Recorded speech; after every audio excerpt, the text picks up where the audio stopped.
சமீபத்திலே Pope Francis அவர்கள் சிங்கப்பூரில் நடந்த சர்வ மத இளைஞர்கள் கூட்டத்திலே ஒரு காரியத்தை பேசியிருந்தார்.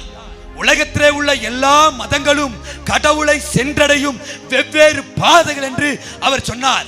எல்லா மதங்களும் தேவனைத்தான் போய் சேர்கிறது என்று அவர் பேசியிருந்தார்.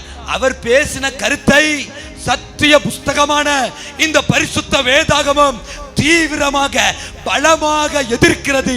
ஏனென்றால் மனிதன் தேவனை சென்றடைவதற்கு ஒரே வழி, மனிதன் பாவத்தில் இருந்து விடுதலை அடைவதற்கு ஒரே வழி, மனிதன் நித்திய ஜீவனை சுதந்தரிக்க பரிசுத்தமடைய நியாய தீர்ப்பில் இருந்து நித்திய நரகத்தில் இருந்து தப்பித்துக் கொள்ள ஒரே ஒரு வழி கர்த்தராகிய இயேசு மாத்திரமே.